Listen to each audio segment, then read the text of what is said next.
गुरुदेव के भेद को जीव जाने नहीं, जीव तो अपनी बुद्धि ठाने।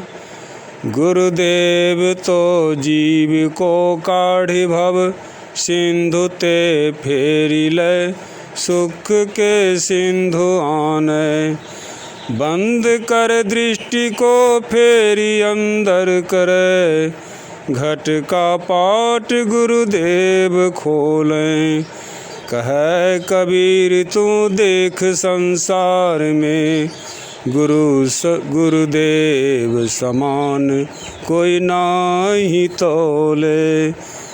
कहे कबीर तू देख संसार में, गुरुदेव समान कोई नाही तोले। सतगुरु की महिमा अनंत अनंत किया उपकार, नेतर अनंत उघारिया, अनंत दिखावन हार। नेतर अनंत उघारिया, अनंत दिखावन हार।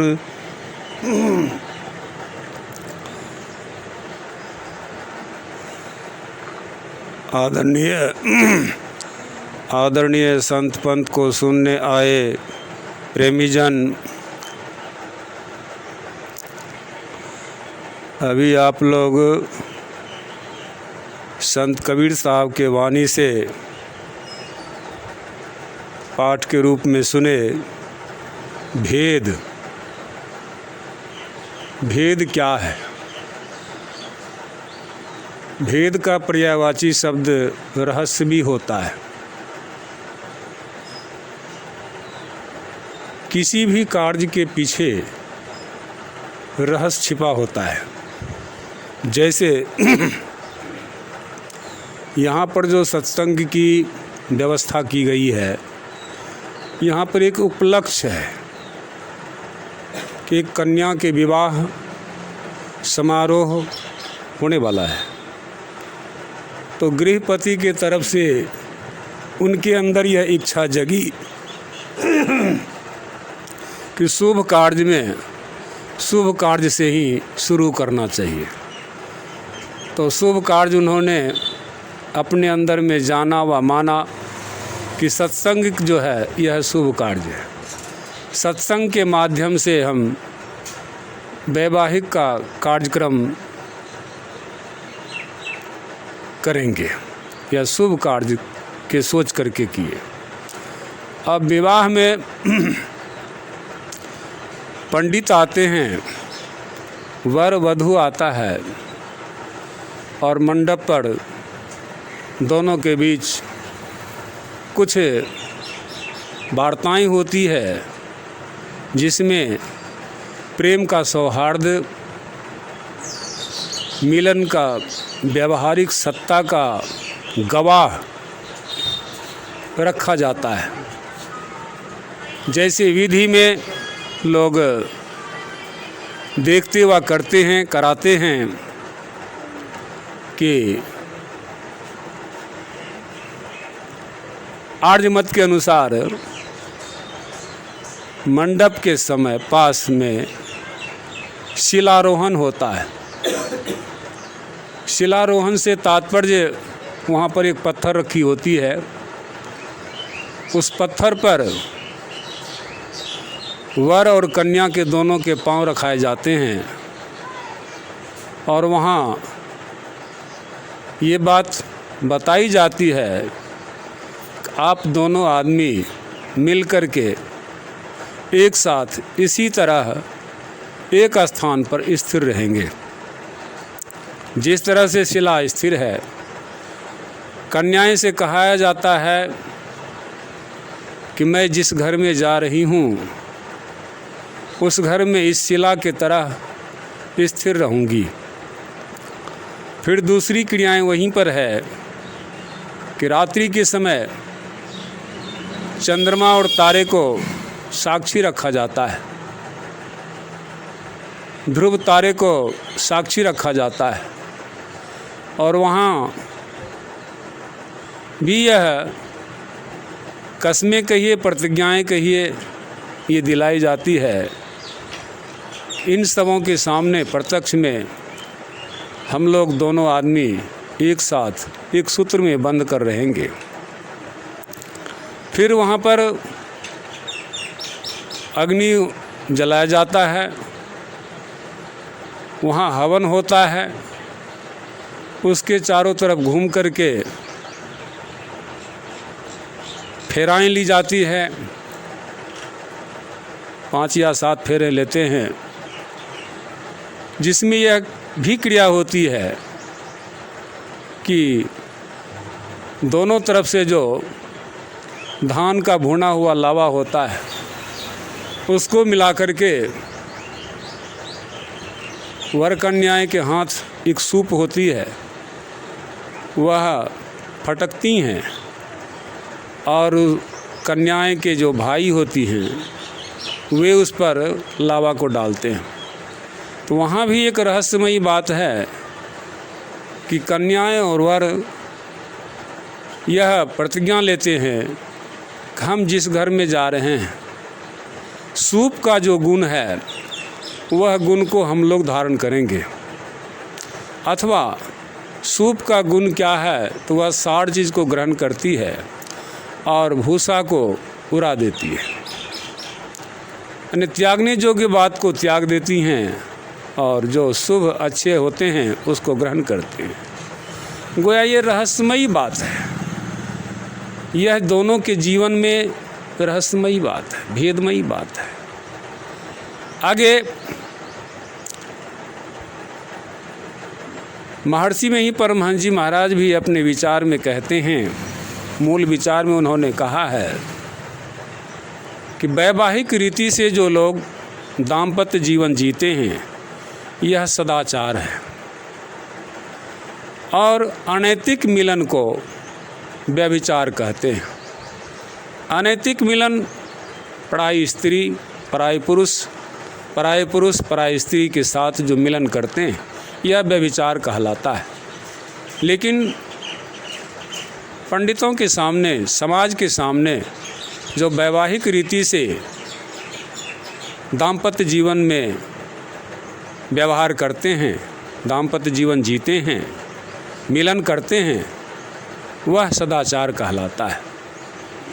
तो यह भेदमयी बात है, और इस के मुताबिक जो लोग संबंध बनाते हैं वो अच्छे हैं, और जो इसके विपरीत संबंध बनाते हुए प्रतिकूल संबंध बनाते हैं वे अच्छे नहीं हैं, वही व्यभिचार कहलाता है। तो बच्चे जिस तरह से अपने माता पिता को सिर्फ माता पिता जानते हैं, उनके आचार विचार या व्यवहार को बच्चे लोग नहीं जानते हैं और नहीं मानते भी नहीं हैं। 99% बच्चे तो नहीं है मानते हैं, 1% कोई मानते हैं, और जो एक मानते हैं उसका भला होता है। कुछ विद्यार्थी बच्चे अपने माता पिता को भी ठग लेते हैं। माता पिता उन्हें समझाने के लिए, बुझाने के लिए, पढ़ाने के लिए गुरुजी के कुल में लगा देते हैं, गुरुजी के पास भेज देते हैं। तो वे बच्चे जो संस्कारहीन होते हैं वे पढ़ते नहीं हैं, वे शिक्षा नहीं लेते, वे गुरुजी को ठगते हैं। लेकिन मेरे जानते वे बच्चे ना तो पिताजी को ठगे, ना माताजी को ठगे, ना गुरुजी को ठगे, ना साथी को ठगे। ठगा किसको? ठगा तो उसने खुद को ही, अपने को ही ठग लिया है, जिससे उसका जीवन दूभर हो जाता है, भला नहीं होता, अच्छा नहीं होता है। ठीक इसी तरह से अध्यात्म क्षेत्र में भी बहुत लोग ऐसे हैं जो गुरु से दीक्षा तो ले लेते हैं, 5-10 रुपया में मिल जाता है, ज़्यादा नहीं लगता आजकल, 5-10 रुपया मिल जाता है। उसके कुछ नीति नियम है, फूल के माला भी ले लेते हैं, प्रसादी भी ले लेते हैं और जा कर के दीक्षा ले लेते हैं। तो समझते हैं हमने तो गुरु धारण कर लिया, लेकिन करना क्या है इसमें वे ठगते हैं। वे ठगते हैं किनको? अपने आचार्य को, अपने गुरु को। वहाँ तो जान लिया, पहचान लिया, मान लिया, लेकिन घर में आकर के कोई काम नहीं करते। हाँ, सिर्फ इतना करते हैं, यदि टोले मोहल्ले गांव समाज में गुरुजी आए हैं, सत्संग कर रहे हैं, तो गए उसके संग में बैठ कर के पंगत में भोजन भी कर लिए, और सुतर गया तो कहीं बर विदाई भी ले लिए और घर चले आए। तो इसको कहते जस धिंगड़ तस धिंगड़ो, है ना। वो ना तो शिष्य रहा ना वो कोई गुरु रहा। तो इसमें गुरुजी को वो क्या ठगेगा, वो तो खुदे को ठग रहा है। यहाँ पर भेद है, गुरुदेव को भेद को जीव जाने नहीं। यह जीव जो है अपनी बुद्धि ठानता है। हो बाबाजी की जाने गले, बाबाजी से बेसी हम खुदे जाने छी। हमरा सामने बाबाजी बच्चा है।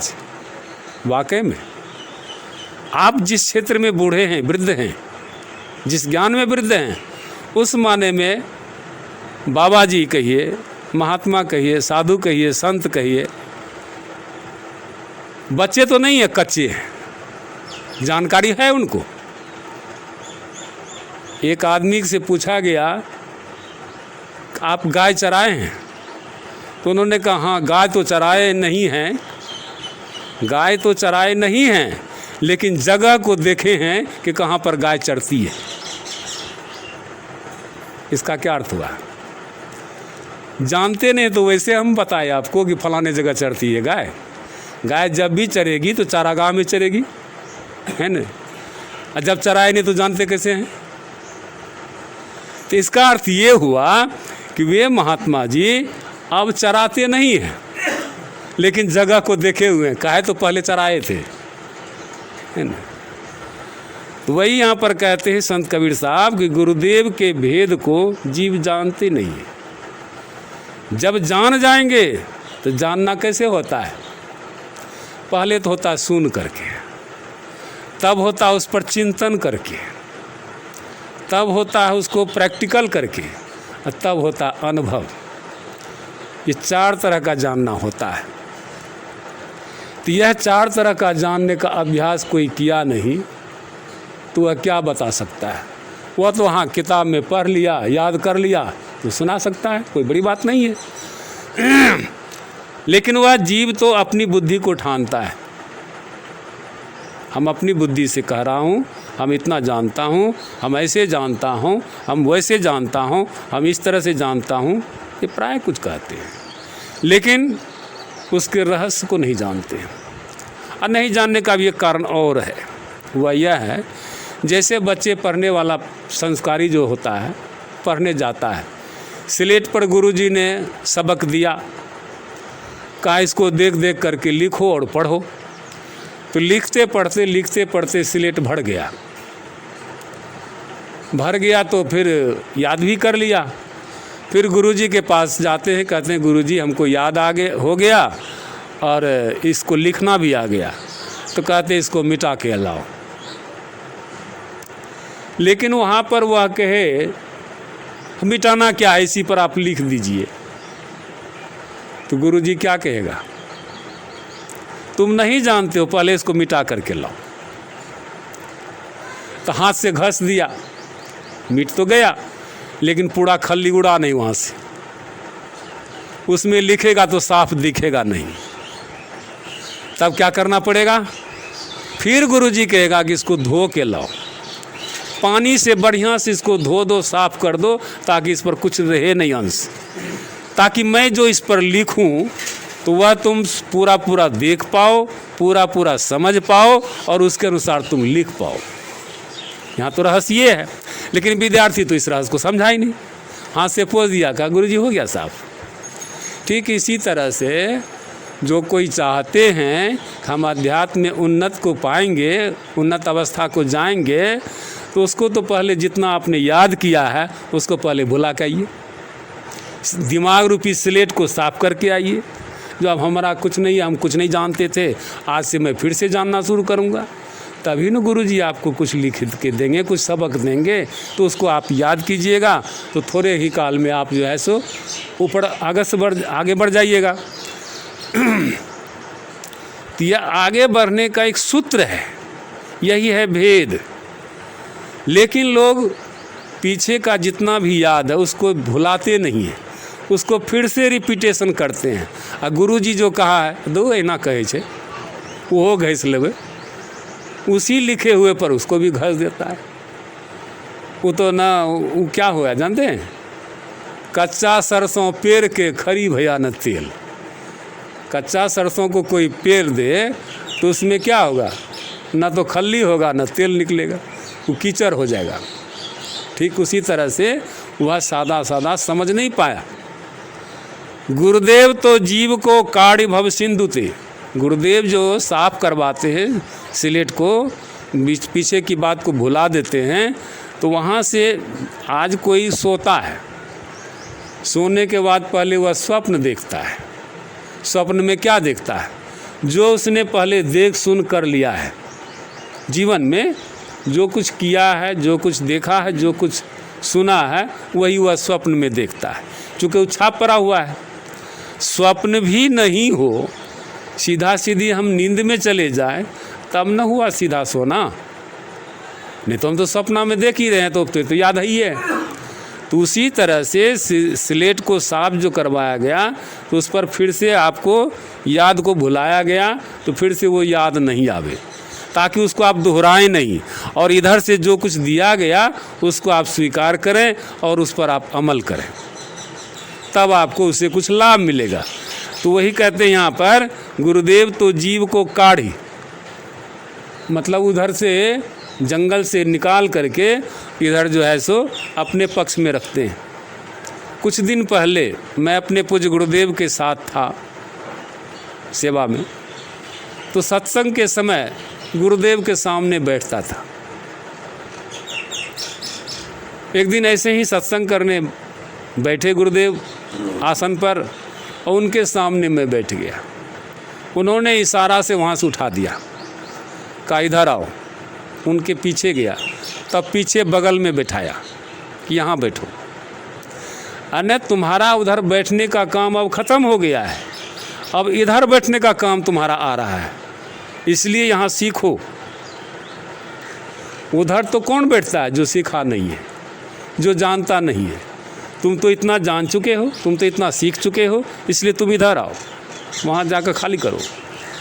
तो वही गुरुदेव जो है सो उस समूह से काढ़ करके अपने पक्ष में कर लिया। और यही हुआ था गुरु अमरदास के। गुरु अमरदास पहले गुरु नहीं थे,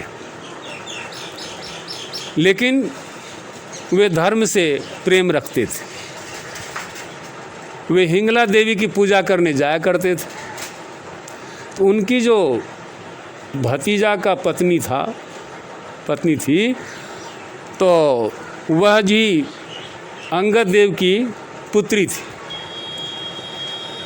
तो अपने घर में झाड़ू बहारू के समय, किसी कार्य के समय, वे अपने पिता के भजन को, गुरु के भजन को गाती भी थी और ध्यान भजन भी करती थी, चूँकि पिताजी से वो दीक्षित थी। तो जब भजन गाती थी झाड़ू बहारू करने समय, तो अमरदास को रहा नहीं जाता, तो वे जा कर के उनसे कहते कि बेटी तुमने ये सब भजन कहाँ सीखी है। तो उन्होंने कहा हमारे पिताजी बहुत ऊंचे दर्जे के महात्मा हैं, उन्हीं के सत्संग में मैंने सुन कर के सीख ली हूँ और उनसे दीक्षा लेकर के मैं भजन भी करती हूँ। तो अमरदास कहते हैं हमारे समधी साहब तो शादी तो हुए बहुत दिन हुआ, लेकिन समधी साहब को मैंने आज तक जाना नहीं कि इतने ऊंचे दर्जे के महात्मा हैं। अच्छा, मैं हर साल हिंगला देवी की पूजा करने जाया करता हूँ। इस बार जब जाऊँगा तो एक रात ठहर कर देखूँगा कि हमारे समधी साहब कितने बड़े महात्मा हैं। संजोग से वह समय नज़दीक आ गया, वे दोपहर में चल दिए। रास्ते में ही उनका घर मकान पड़ता था। तो वहाँ जा कर के शाम हो गई तो समधी के दरवाजे पर गए तो समधी थे नहीं, सत्संग करने कहीं गए थे। तो उनकी पत्नी थी और बच्चे लोग थे। तो कहते हैं समधी साहब नहीं हैं? कहते समधी साहब गए हैं सत्संग करने के लिए, उनके लिए बिछावन लगा दिया गया, पानी वगैरह दिया गया, पैर हाथ धोए बैठे। तो शाम में ही उनको भोजन करा दिए और जल्दी सो गए। वहाँ का ऐसा नियम है कि सवेरे अगर खा पी करके सब सो जाते हैं, चूँकि 4 बजे भोर में जगना होता है। तो वो सो गए। 10-11 बजे रात में उनके समधी साहब आए, अंगद देव। तो वो जब आए तो उनकी पत्नी कहती हैं कि समधी साहब आए हैं, आप उनसे मिल लीजिए। कहते समधी साहब सोए हैं, सोए को जगाना नहीं चाहिए। फिर सवेरे कहीं भागे तो जा रहे नहीं हैं, सवेरे मिल लेंगे। वो भी आराम करने लगे। सवेरे जब 4 बजा गुरुद्वारा खुली तो बहुत लोग आने लगे। कुछ महिलाएं झाड़ू लगाने लगी, कुछ वहाँ पर प्रकाश फैलाने लगे, कुछ पानी छिड़कने लगे। तब उनकी नींद खुली तो देखते हैं बहुत ही अच्छी अच्छी महिला वहाँ पर कोई झाड़ू लगाती हैं, कोई प्रकाश फैला रहे हैं, कोई जो हैं पानी छिड़क रहे हैं। वहाँ भी नहीं रहा गया तो वहाँ जाकर हाथ जोड़ कर कहते हैं कि माता जी आप लोग कौन है जो साधु की कुटी में झाड़ू लगाती हैं?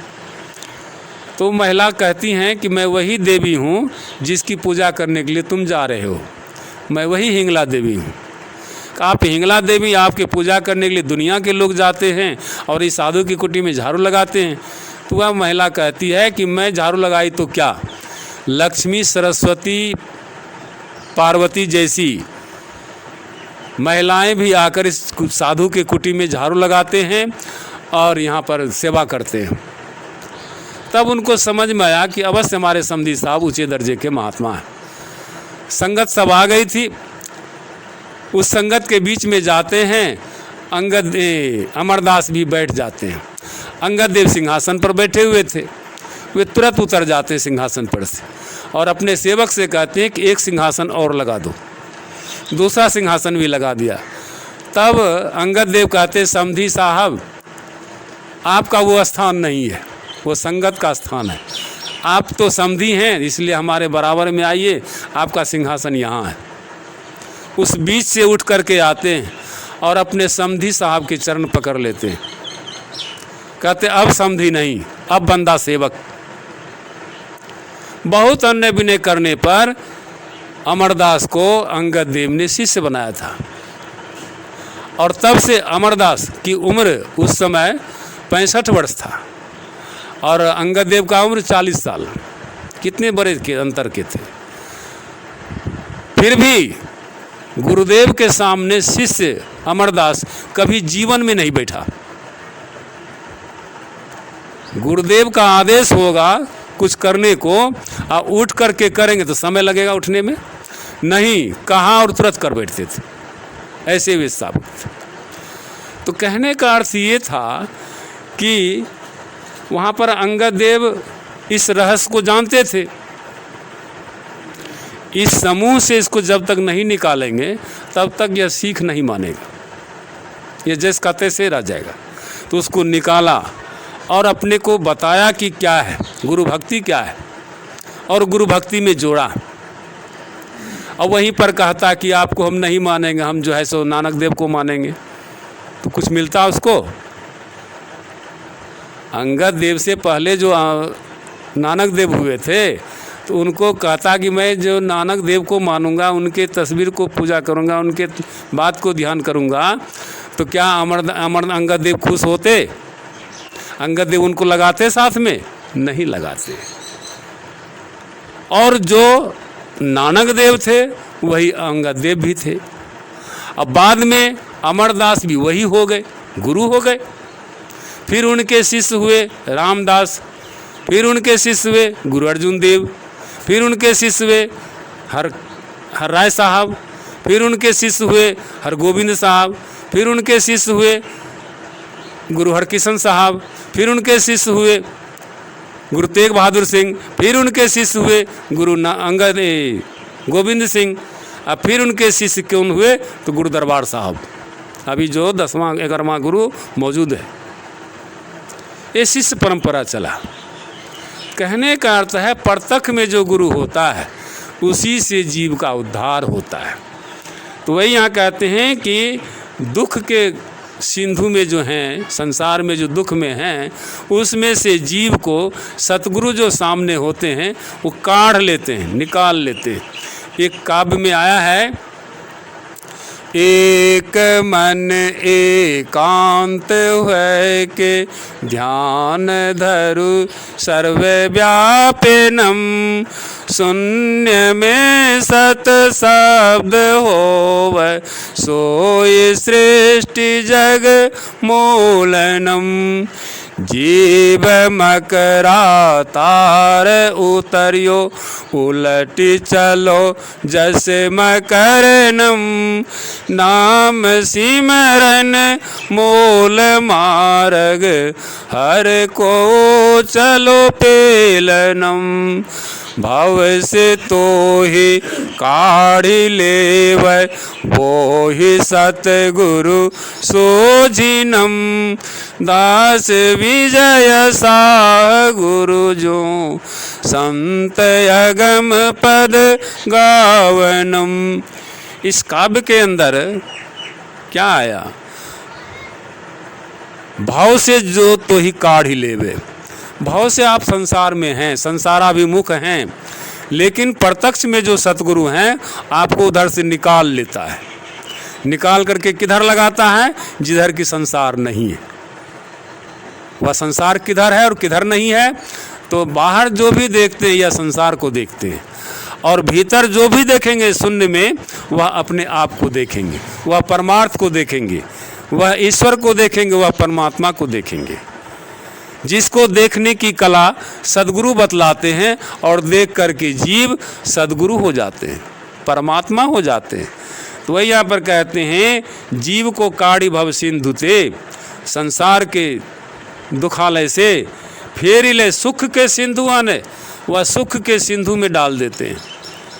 तो सुख का जो सिंधु है उसका जो गुण है, असर है, वह उस जीव पर पड़ता है। बंद कर दृष्टि को फेरी अंदर करे, आँख बंद करने की जो कला है वह जो सतगुरु सिखलाते हैं, तो वह दृष्टि को उल्टाते हैं। बाहर देखने की जो कला सब दुनिया जानती है, देखते ही हैं, लेकिन सतगुरु जो है आँख बंद करवा करके अपने तरफ देखने के लिए कहते हैं कि तुम अपने को देखो कि मैं क्या हूँ, अपने को पहचान करके देखो कि मैं क्या हूँ।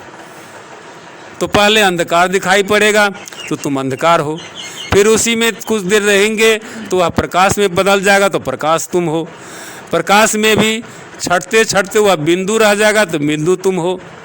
अब बिंदु में भी जब समाप्त होने लगेगा तो वहाँ पर नाद होगा तो तुम नाद हो। नाद भी कहाँ होता है? तो अवकाश में होता है, शून्य में होता है, वह परम अवकाश में होता है, तो वह परमात्मा का प्रतीक है।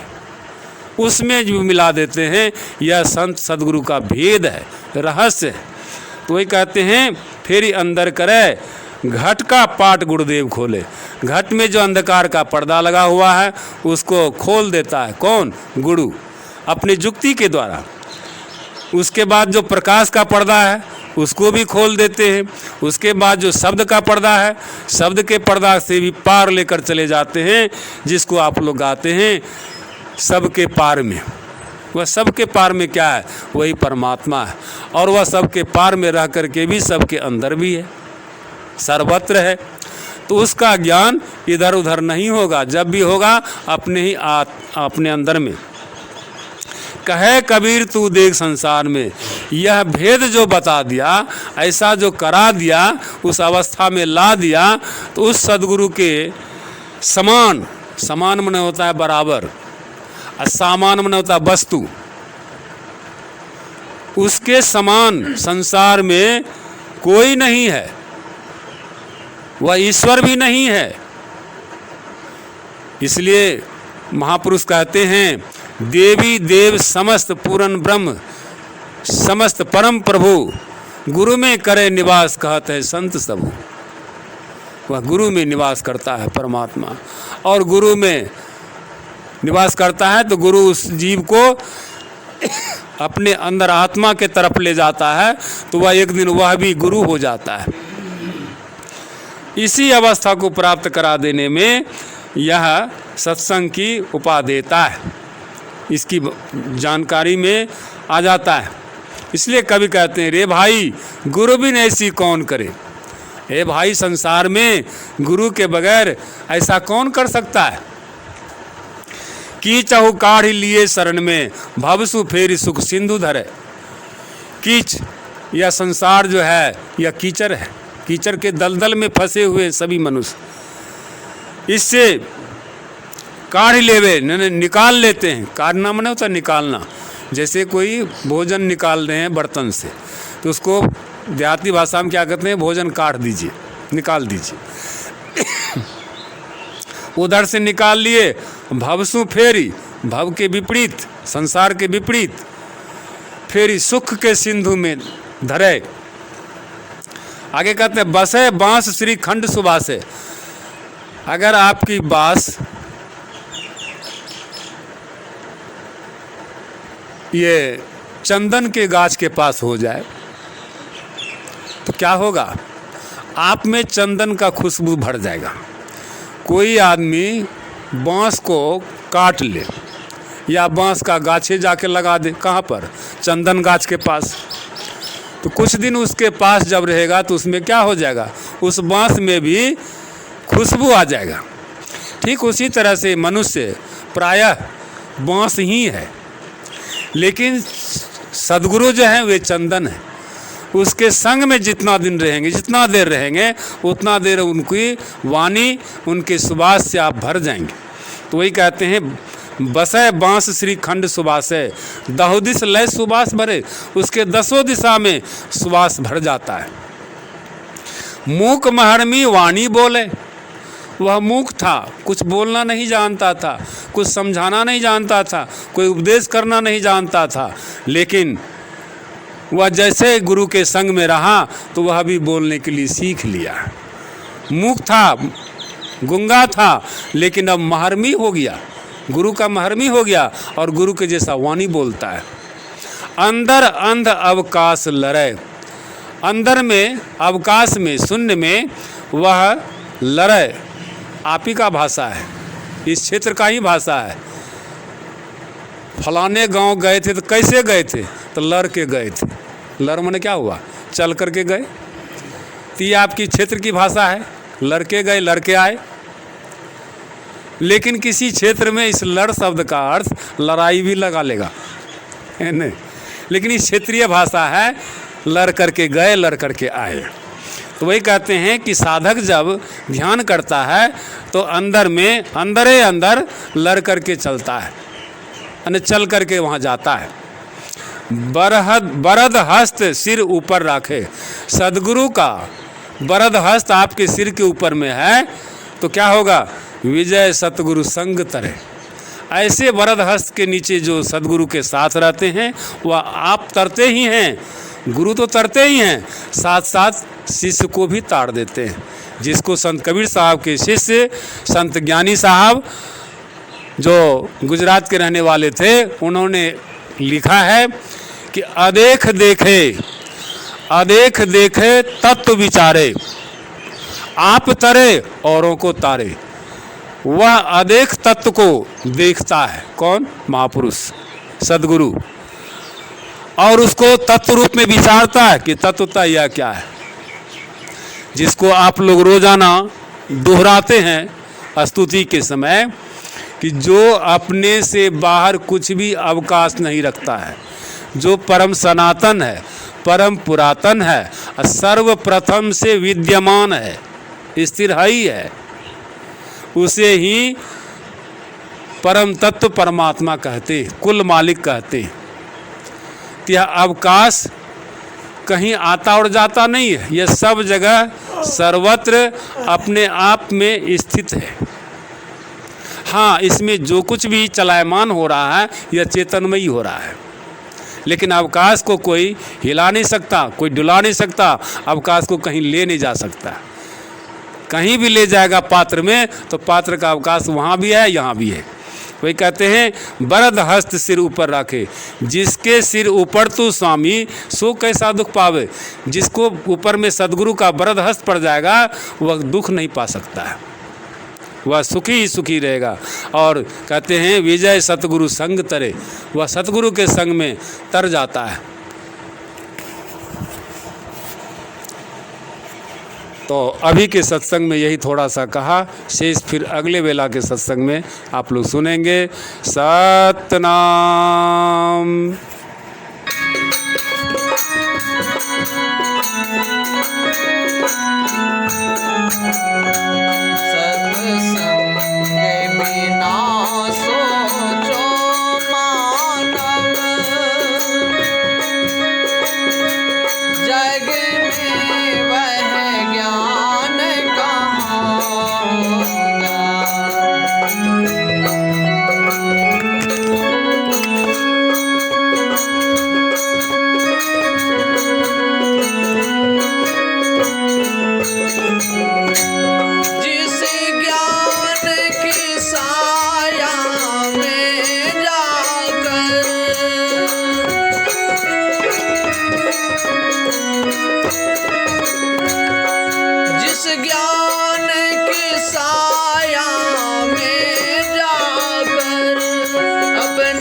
गंगा बहती है।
जीवन सुखमय होता।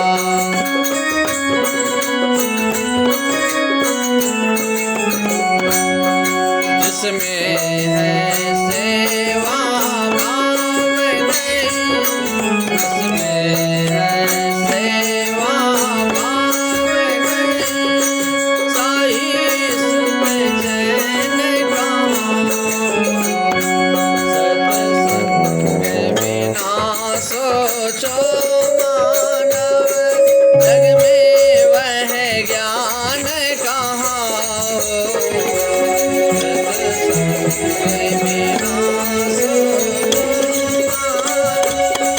जग में वह ज्ञान कहाँ, जिस ज्ञान की साया में जाकर अपना कल्याण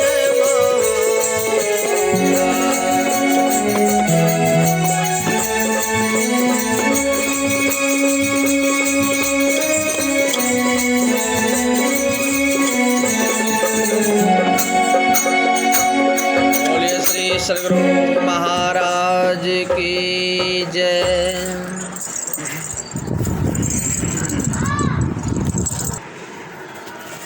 आरती करिए संत शरण की, मूल विधि है मोक्ष मिलन की।